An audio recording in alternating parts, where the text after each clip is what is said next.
At the final dissolution of the universe, every living entity, every physical element, and even the creator god Brahma are annihilated.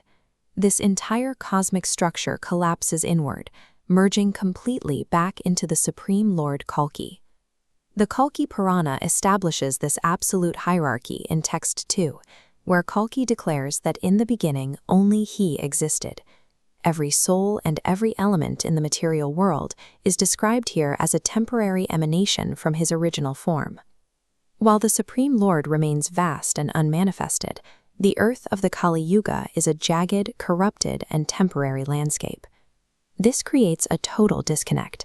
His eternal law, Dharma, has no direct bridge to exert influence over the physical world. Recognizing this gap, King Vishakayupa gathers his assembly to ask Lord Kalki for the specific mechanics of how his divine will can be maintained by mortal humans. To bridge this void, the Avatar utilizes a physical, earthly mechanism, a living system designed to anchor his cosmic law into the reality of the Dark Age. Kalki identifies the Brahmanas as the active, physical instruments of this mission. He describes them as the literal manifestations of the Vedas on Earth, tasked with preaching his mission to the masses. These living instruments are identified by rigorous physical requirements. Texts 16 and 17 mandate the specific engineering of their sacred thread, which must be prepared using exactly 3 strands of thread, folded to create precisely 6 circles. The second marker is the tilaka, which must measure exactly 3 fingers in length. The scripture claims that within this specific clay marking, the deities Brahma, Vishnu, and Shiva literally reside. The text assigns these figures a massive cosmic burden, stating that the heavenly planets and holy places are contained within their very hands and bodies to maintain Kalki's physical presence in the world. These minute rules regarding threads and clay markings are the engineering behind Pillar 1, a global network of living transmitters built to keep Kalki's truth active despite the surrounding darkness. As the sun sets and the king departs, a highly intelligent parrot named Shuka, a messenger favored by Lord Shiva, arrives at the palace to deliver a prophecy.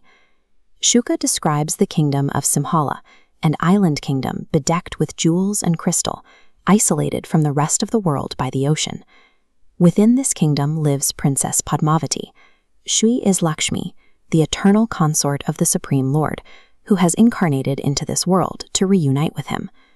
Lord Shiva and Parvati personally visit the princess to ensure her destiny.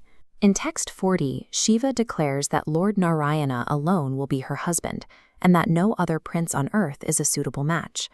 To protect her, Shiva implements a drastic curse. Any male, whether human, demigod, or demon, who looks upon her with lust will be instantly transformed into a woman. This divine intervention forms Pillar 2 of the mission, utilizing a mystical barrier to keep the Avatar's eternal partner isolated and pure within a corrupted mortal realm.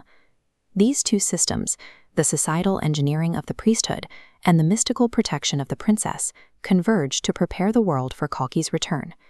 Vedic literature establishes these as dual prerequisites for an Avatar.